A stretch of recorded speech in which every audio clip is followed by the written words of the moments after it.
The taxi dropped me off at 4:15 p.m. on a Thursday afternoon. I'd been gone for 3 weeks, a Mediterranean cruise my son Michael had insisted on booking for me. A belated 72nd birthday gift, he'd said. "You deserve it, Dad. After everything you've been through, you need this." My key wouldn't work. I tried it 3 times, jiggling the lock the way I always did when it's stuck in damp weather. Nothing. The deadbolt had been changed. I set my suitcase down on the porch and tried again, thinking maybe I was using the wrong key. But no, this was definitely my house key, worn smooth from 39 years of use. The house I'd bought in 1985 for $180,000. The house where I'd raised Michael. The house where my wife Catherine had died 5 years ago. Tom? Tom Brennan? I turned to see Harold Chen, my neighbor of 30 years, walking across his lawn toward me. His expression was confused, almost concerned. "Harold, hey! My key doesn't seem to work. Did Michael mention anything about changing the locks? Maybe for security while I was away?" Harold stopped at the property line. He glanced at the house, then back at me, and something in his face made my stomach tighten. "Tom," his voice dropped. "Your house. Didn't Michael tell you?" "Tell me what?" He looked genuinely uncomfortable now. "Your house sold 2 weeks ago. There was a sold sign up for a week before the closing. I assumed you knew, that you'd moved somewhere smaller, maybe closer to your daughter." The words didn't make sense. They were English. I understood each individual word, but strung together like that, they were nonsense. "Sold? Harold, this is my house. I live here. I've lived here for 39 years. I know Tom. That's why I'm confused. The realtor came by, took photos, held an open house. There were people coming through constantly. Then the sold sign went up, and last Tuesday the moving trucks came. They took out furniture, boxes, everything from the garage." "What?" My voice came out sharper than I intended. "Harold, I was on a cruise. Michael sent me on a cruise. He booked it, paid for it, drove me to the airport 3 weeks ago. How could my house have been sold? I didn't sell my house." Harold's face changed. I saw the moment he understood that something was very wrong. "Tom, I think you need to call someone. A lawyer, maybe. Or the police." Before I could respond, a car pulled into the driveway. Michael's silver BMW. He got out, followed by his girlfriend Jessica, and for a moment he looked genuinely surprised to see me standing there with my suitcase. Then his expression shifted into something I couldn't quite read. Not quite guilt, not quite fear. Something calculated. "Dad, you're back early. I thought your flight wasn't until tomorrow." "My flight was today, Michael. Thursday the 7th, just like it said on the itinerary you printed out for me." I kept my voice level. "Why doesn't my key work?" Jessica touched Michael's arm, a warning gesture. He ignored her. "Dad, let's go inside and talk. This isn't the best place for this conversation." "I can't go inside. The locks have been changed, and Harold tells me my house was sold 2 weeks ago while I was on the cruise you sent me on. So why don't you explain that to me right here, right now?" Michael's jaw tightened. He glanced at Harold, who was still standing in his yard, clearly not going anywhere. For 30 years, Harold had been more than a neighbor. He'd been a friend. He'd been a pallbearer at Catherine's funeral. He'd brought me casseroles for months afterward, and he'd been a detective with the RCMP for 35 years before retiring. I could see him shifting into that mode now, watching, assessing. "Fine." Michael pulled out his phone, tapped something, and held it out to me. "I didn't want to tell you like this, but we were trying to surprise you." I looked at the screen. It was an email from a real estate company. Subject line, "Congratulations on the successful sale of 2847 Cypress Avenue. Sale price, $5.8 million. Closing date, October 24th. 2 weeks ago. Surprise me?" I couldn't believe what I was hearing. "You sold my house without telling me?" "Our house, Dad. Technically, it became partly mine when Mom died. Community property, remember? And you're 72 years old, living alone in a place way too big for you. We talked about downsizing. We talked about me maybe considering it someday. We never talked about you selling it without my knowledge or consent while I was out of the country." Jessica stepped forward, her voice artificially sweet. "Mr. Brennan, we understand you're shocked, but Michael has been managing your affairs for 5 years now. The power of attorney you signed after Catherine passed gave him the authority to make these kinds of decisions in your best interest." "I never signed a power of attorney." The words came out flat, certain. I remembered the weeks after Catherine's death, the fog of grief, yes. The paperwork, the lawyers, the estate management, yes. But I'd never signed anything giving Michael control over my property or my finances. I would have remembered that. Michael and Jessica exchanged a look. "Dad, you did. You were pretty out of it at the time, which is understandable. Mom had just died, but you signed the documents. I have copies." "Show me." He hesitated, then pulled up another file on his phone. I squinted at the screen.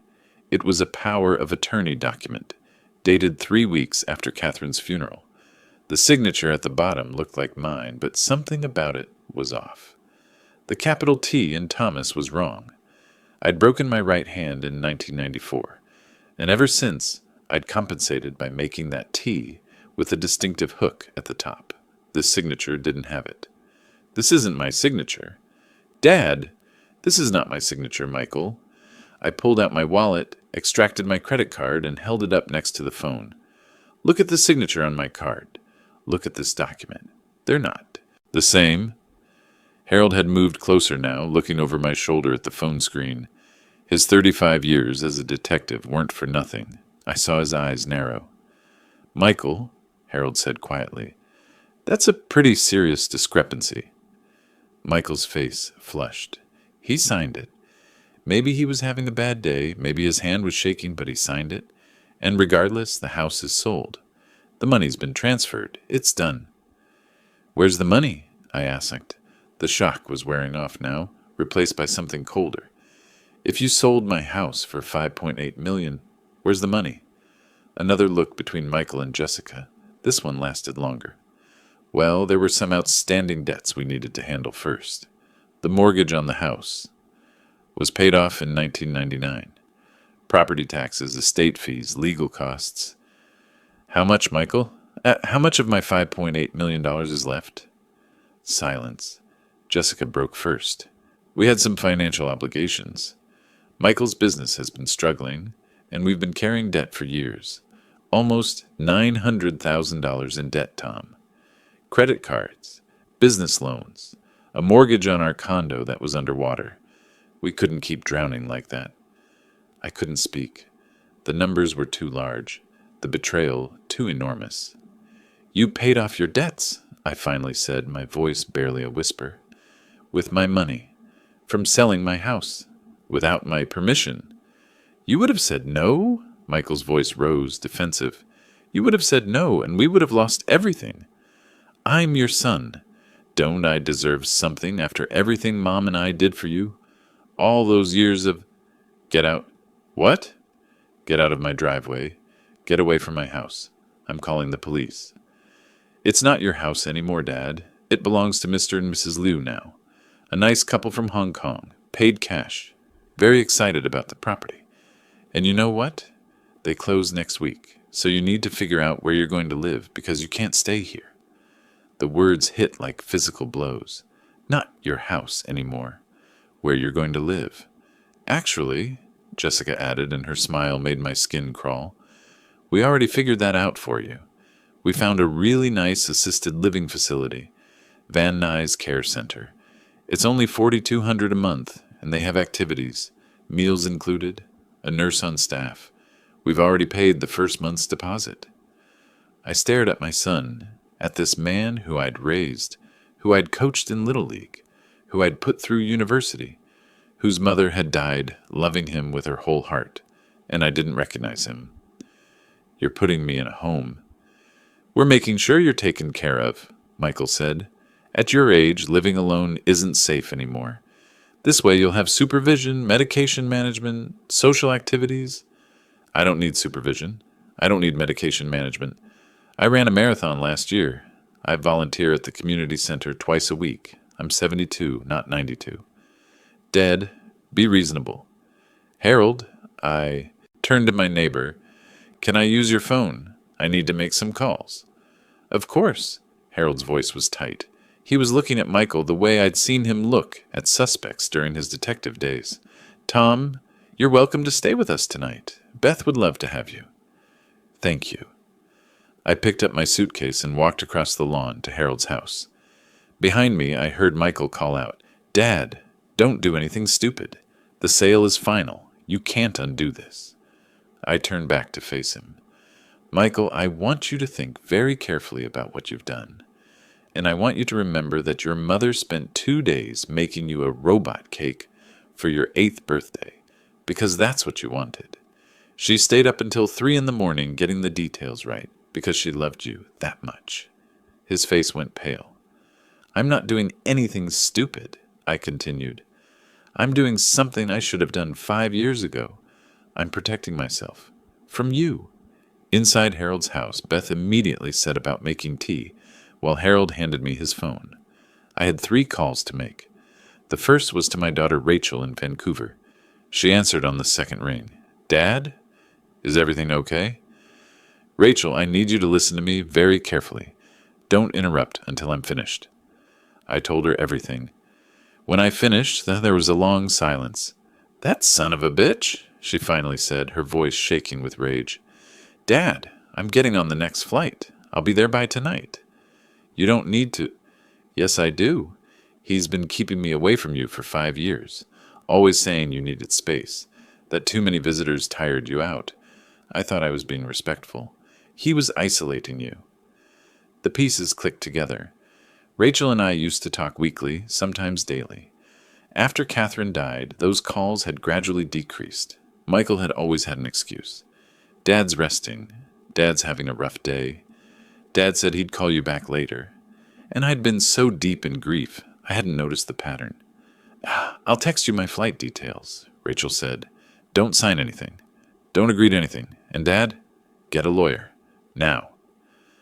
The second call was to Patricia Walsh, the lawyer who'd handled Catherine's estate.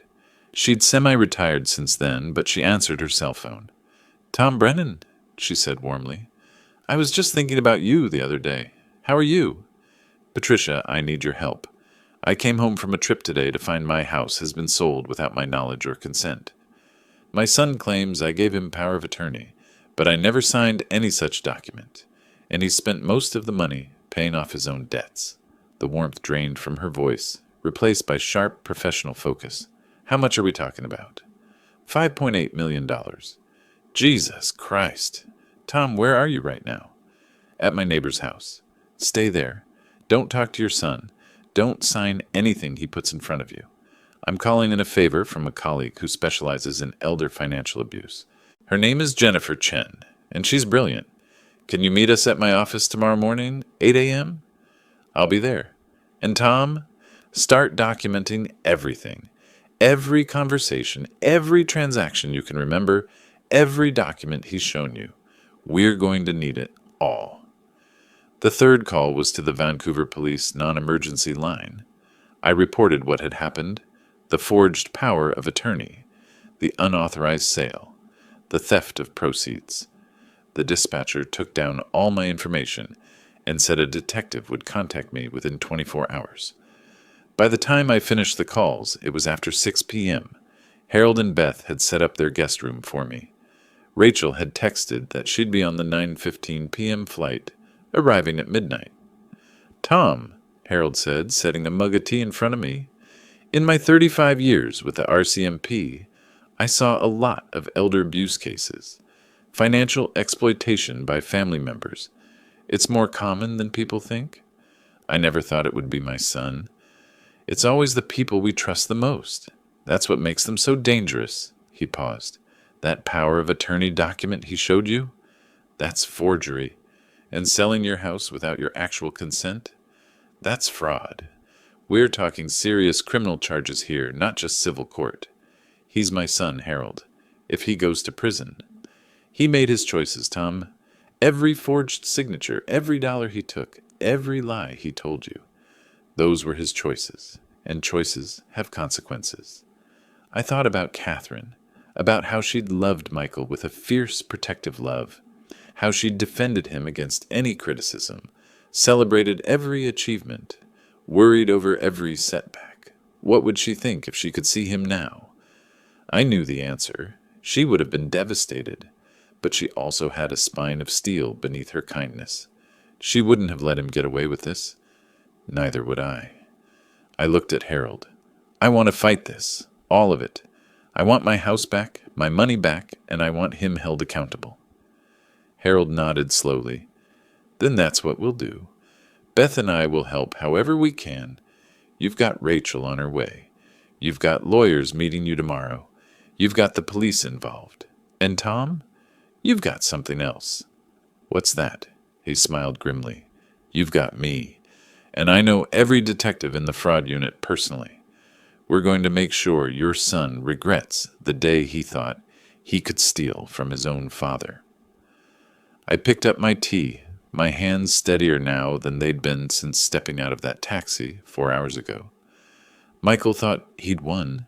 He thought the sale was final, the money gone, his father too old and confused to fight back. He was about to learn exactly how wrong he was. But there was something Michael didn't know. Something no one knew except Patricia, Walsh, and me. 3 years ago, after watching Michael's increasing interest in my finances, after noticing the subtle ways he'd been positioning himself as my caretaker, I'd done something very quietly, very carefully. I'd protected myself. And tomorrow morning, Patricia and I were going to show Michael exactly what that meant. Have you ever come home to find your entire life stolen? Have you ever had to fight your own family in court? Leave a comment telling me where you're watching from, or if you've experienced something similar. Your story matters. Rachel's flight landed at 11:52 p.m. I waited for her at arrivals, watching passengers stream through the automatic doors. When she finally appeared, pulling a small carry-on, her face was set in an expression I recognized from her mother. Determined, furious, ready for war. She hugged me hard. Are you okay? I'm standing. That's about all I can say right now. Where's that piece of shit brother of mine? Rachel. Don't defend him, Dad. Not after what he's done. She pulled back, studying my face. You look exhausted. Let's get you back to Harold's place. We can strategize tomorrow after you meet with the lawyers. The drive back was quiet. Rachel reached over and squeezed my hand once. Hard. That was enough. At Harold's house, Beth had left fresh towels and another pot of tea. Rachel and I sat at the kitchen table, and I walked her through every detail I could remember. She took notes on her phone, her jaw getting tighter with each revelation. The power of attorney, she said finally. You're absolutely sure you never signed it? I'm sure. Look. I pulled out my credit card, my driver's license, showed her my signature. See that hook on the T? I've signed it that way for 30 years, ever since I broke my hand. The signature on Michael's document doesn't have it, so he forged it. That's a criminal offense. The police are already involved. I filed a report this afternoon. Rachel nodded, still making notes. And the house sale, when did you say it closed? October 24th, 2 weeks ago, while I was on the cruise. The cruise he booked and paid for, getting you conveniently out of the country. Her voice was acid. This was planned, Dad. Every piece of it. The cruise wasn't a gift. It was tactical. The words settled into my chest like ice. She was right. Michael hadn't been generous. He'd been strategic. What about the money? Rachel asked. He said he paid off his debts. How much is left? I don't know. He wouldn't tell me. But Jessica said they had almost $900,000 in debt. Mortgage, business loans, credit cards. So conservatively, he spent at least $1 million, probably more. Rachel's fingers moved rapidly over her phone. I'm documenting all of this. Dates, amounts, everything. Jennifer Chen is going to need a timeline. You know Jennifer? I looked her up while I was waiting for my flight. She's a specialist in elder financial abuse. Won several high-profile cases. If anyone can help us, it's her. Rachel looked up from her phone. Dad, I need to ask you something. and I need you to be completely honest with me. Okay. Is there anything else Michael might have access to? Other accounts, properties, assets? I hesitated. This was the moment. The secret I'd kept for 3 years. There's something you don't know, I said slowly. Something Michael doesn't know either. Rachel's eyes sharpened. What? 3 years ago, I started noticing things. The way Michael asked about my finances, how he'd positioned himself as my primary caretaker, keeping you at a distance, the questions about my will, about downsizing, about whether I'd considered what would happen if I became incapacitated. He was planning this even then. I think so. So I did something about it. I took a breath. I set up an irrevocable trust. With Patricia Walsh's help, everything I own or owned went into that trust. The house, my investment accounts, my life insurance, everything. Rachel's mouth opened. Everything? Everything. The trust is irrevocable, which means I can't change it even if I wanted to. The beneficiaries are you and your children. Michael is listed as a contingent beneficiary for $150,000, but only if he doesn't contest the trust or attempt to have me declared incompetent, which he's probably already done. Probably, which means he gets nothing. Rachel sat back, stunned. Dad, if the house was in the trust, then the sale is invalid, void. Michael didn't have the authority to sell it because he never actually owned it. The trust did. Oh my God. Rachel's face transformed. Dad, that's brilliant. But wait, if the trust owned the house, how did the sale go through? Wouldn't the title company have caught that? That's what I need to find out tomorrow. Either Michael somehow forged documents showing the trust was dissolved, or the title company didn't do their due diligence. Either way, the buyers, Mr. and Mrs. Liu, Michael said, they bought a house that wasn't legally Michael's to sell. So they're going to want their money back. $5.8 million, plus probably damages for fraud. Rachel started laughing. It wasn't a happy sound. He's so screwed. Dad, he's so completely screwed. The buyers are going to sue him for the full amount plus damages. The criminal charges for forgery and fraud. The civil suit for elder abuse. He's going to lose everything. He already spent everything. That's the problem. Then he'll go bankrupt and to prison. Rachel's expression hardened. Good. He deserves it. We talked for another hour, building the timeline, identifying gaps in my knowledge, preparing questions for the lawyers. By the time we finally went to bed, it was after 2 a.m. I didn't sleep. I lay in Harold's guest bed, staring at the ceiling, thinking about my son, about the boy who'd cried when he didn't make the soccer team in 6th grade, about the young man who'd asked me to teach him to drive, about the adult who'd stood at his mother's funeral and eulogized her with tears streaming down his face. Where had that person gone? Or had he never really existed at all? At 7:30 a.m., Rachel and I drove to Patricia Walsh's office. Jennifer Chen was already there, a sharp-eyed woman in her mid-40s, with silver-framed glasses and an air of absolute competence. Mr. Brennan, she said, shaking my hand firmly, Patricia's told me the basics. Let's sit down and go through everything in detail. For the next 2 hours, I walked them through the entire timeline. Rachel added details I'd forgotten. Patricia pulled files from her cabinet, the original trust documents, signed and notarized 3 years ago. Jennifer made notes in a leather portfolio, occasionally asking sharp, specific questions. When I finished, she sat back and steepled her fingers. This is one of the most clear-cut cases of elder financial abuse I've seen, she said. The forged power of attorney alone is a serious criminal offense. Add the fraudulent property sale, the theft of proceeds, and what sounds like a planned attempt to have you declared incompetent so he could maintain control. We're talking multiple felonies. Can we get the house back? I asked. Yes.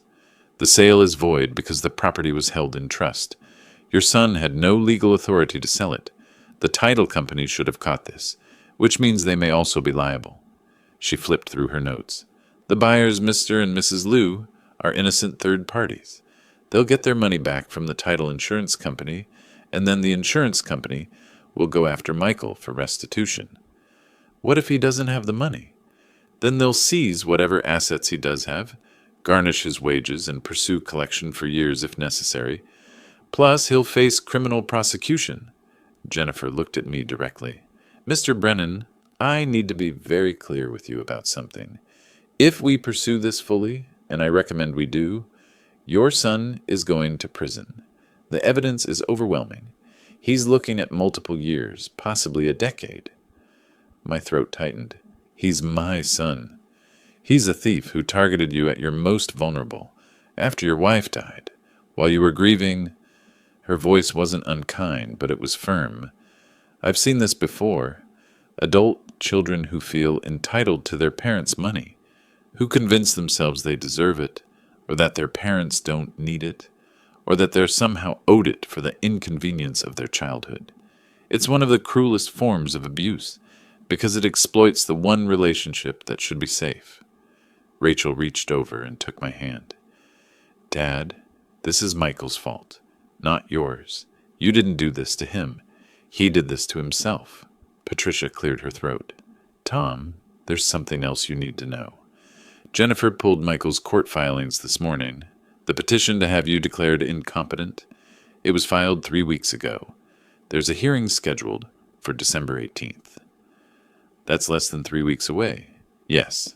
And if Michael had succeeded in having you declared incompetent, he would have become your legal guardian, with complete control over your assets, your living situation, your medical decisions, everything. The nursing home, Van Nuys Care Center, for $2,200 a month. They'd already paid the deposit. He was going to lock me away. Yes, Jennifer said quietly. That appears to have been the plan. Get you declared incompetent, move you into assisted living, sell off your remaining assets, and maintain control indefinitely. The room was very quiet. Outside, I could hear traffic, normal life continuing while mine fell apart. What do we do? I finally asked.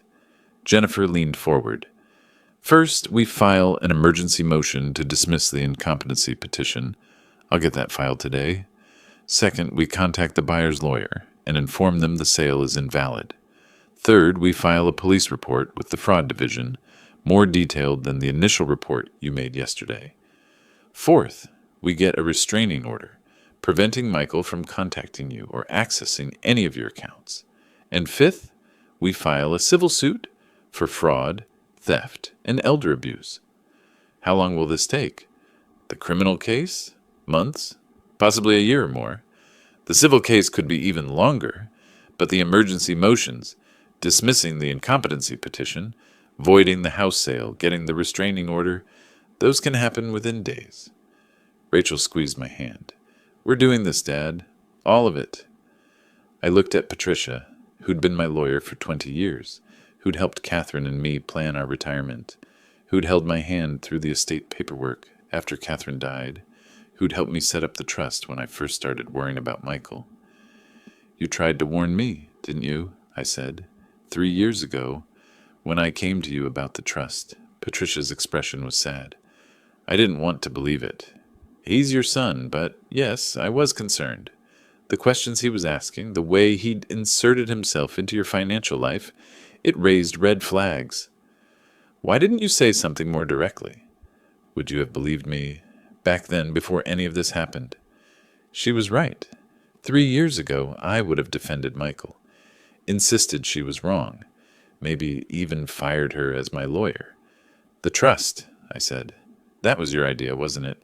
Not just protecting my assets, protecting me from him. It was a mutual decision, Patricia said gently. You saw the warning signs, too. You just didn't want to name them. Jennifer closed her portfolio. Mr. Brennan, I know this is overwhelming, but you did everything right. You documented your concerns, you protected your assets, and you sought help as soon as you realized what was happening. That puts you way ahead of most victims in these cases. I don't feel like I did everything right. I feel like I failed my son. You didn't fail him. He failed you. He failed your trust. your love, and his own humanity. Jennifer stood. Now we make sure he faces consequences. Are you ready for that? I thought about Catherine, about her robot cake, about her funeral, where Michael had cried real tears, or maybe they hadn't been real. Maybe even then he'd been calculating, planning. Yes, I said, I'm ready. What would you do if your own child betrayed you like this? Have you ever had to choose between family and justice? Leave a comment. I read every single one. Jennifer moved fast. By that afternoon, the emergency motion to dismiss the incompetency petition was filed. By the next morning, a detective from the Vancouver Police Fraud Division called my cell phone. Detective Sarah Morrison introduced herself and asked if I could come to the station to give a formal statement. Rachel drove me there at 2 p.m. For 3 hours, I walked Detective Morrison through everything. She recorded the interview, took copies of every document Jennifer had prepared, and made notes in a thick file folder with Michael's name on the tab. Mr. Brennan, she said when we finished, I'm going to be very direct with you. This is one of the most egregious cases of elder financial abuse I've handled.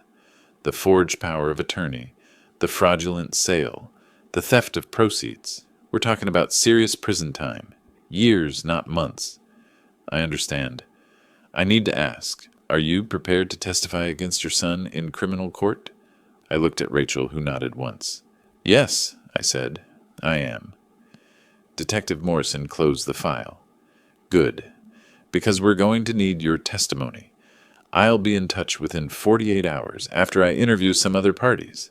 In the meantime, stay away from Michael. Don't answer his calls. Don't meet with him. Don't let him manipulate you into dropping this. I won't. That evening, Jennifer called. Tom, I have news. I contacted the buyer's lawyer. Mr. and Mrs. Liu are understandably upset. They paid $5.8 million for a house that your son had no legal right to sell. Their lawyer is filing suit against Michael tomorrow morning for fraud and seeking full restitution plus damages. How much in damages? They're asking for an additional $2 million, loss of investment opportunity, legal fees, emotional distress, and punitive damages for fraud. So Michael owes them almost $8 million? Yes, money he doesn't have since he's already spent most of the original $5.8 million. Jennifer paused. Tom, he's going to go bankrupt, and then he's going to prison. Are you still okay with this? I thought about coming home to find my key didn't work, about Harold's face when he told me my house had been sold, about Jessica's smile when she mentioned the nursing home. Yes, I said, I'm okay with it. Good, because there's more. I pulled Michael's financial records. He gave you access years ago when you were helping him with his taxes, remember? He's been living well beyond his means for years. The debt Jessica mentioned? It's actually over $1 million now. Credit cards maxed out, business loans in default, mortgage payments missed. He was desperate. So this wasn't just greed, it was survival. Desperate people do desperate things. Doesn't make it legal. 2 days later, the restraining order came through. Michael was prohibited from contacting me, coming within 200 meters of any property I owned or occupied, or accessing any of my financial accounts. Detective Morrison called that afternoon. Mr. Brennan, we're executing the arrest warrant tomorrow morning. I wanted to give you advance notice. My stomach dropped. Tomorrow? Yes. We've confirmed the forgery, traced the money transfers, and documented the fraud. The Crown Prosecutor believes we have more than enough for charges. Your son will be arrested, charged, and arraigned. Given the severity and the flight risk, he has access to substantial stolen funds. We'll be recommending he be held without bail. Held without bail, like a criminal. Sir, he is a criminal. He stole nearly $6 million from his own father. Rachel was with me when the call came. After I hung up, she put her arm around my shoulders. I know this is hard, Dad. He's going to be arrested. My son. Your son who stole your house and tried to lock you in a nursing home. She was right, but it still hurt. The next morning, Detective Morrison called again. It's done. Michael Brennan was arrested at 7:15 a.m. at his residence. Jessica Chen was arrested as an accessory. They're both in custody. I sat down heavily. It was real now. Completely, irrevocably real. The court case moved faster than I expected. Michael's lawyer tried to negotiate a plea deal, but the Crown prosecutor refused. The evidence was too strong, the crime too serious. Jessica turned on Michael within a week. She testified that the entire scheme had been his idea, that he'd forged the power of attorney, that he'd planned the cruise to get me out of the country, that he'd manipulated the sale. In exchange, she got 2 years probation and had to pay restitution for her portion, about $200,000. Michael's trial lasted 5 days. I sat in the courtroom with Rachel, watching as the prosecutor laid out the evidence. Bank transfers, forged signatures, recorded statements. The title company rep testified they'd relied on the power of attorney document, which their handwriting expert now confirmed was forged. Mr. and Mrs. Liu testified through a translator. They'd paid cash, they said. They'd trusted the process. They'd lost their entire life savings to a fraud. When it was my turn to testify, I looked at Michael sitting at the defense table. He wouldn't meet my eyes.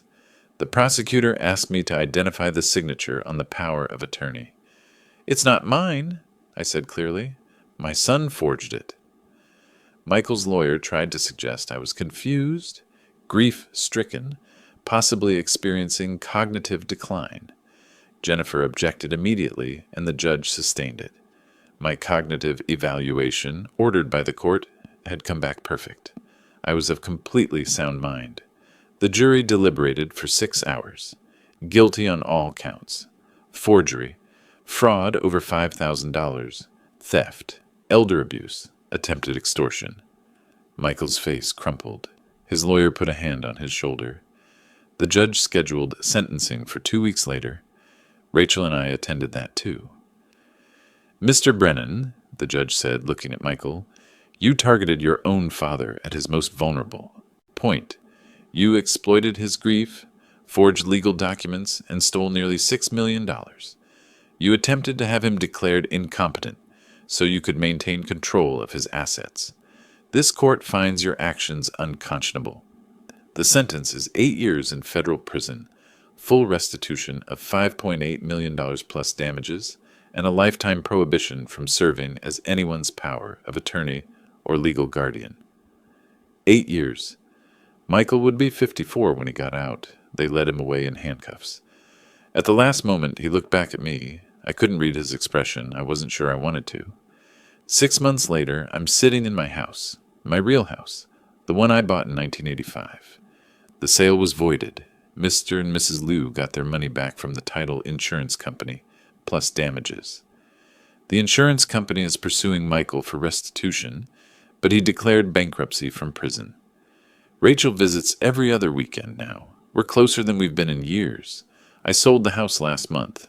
Too many ghosts. Too many memories of both Catherine and the son I thought I had. I bought a smaller place closer to Rachel, even though it means she has to drive from Vancouver. We video call twice a week. She makes me keep my camera on so she can verify I'm really me. Michael's lawyer contacted me last month. He's eligible for parole in 4 years. They wanted to know if I'd write a letter supporting early release. I haven't responded. People ask if I regret pursuing the charges. If I wish I'd just walked away. The answer is no. Michael made his choices. Every forged signature, every stolen dollar, every lie, those were his choices, and choices have consequences. I think about Catherine sometimes, about her robot cake, about how she loved Michael with her whole heart. I think she would have done exactly what I did. Protected herself. Protected me. Refused to be a victim.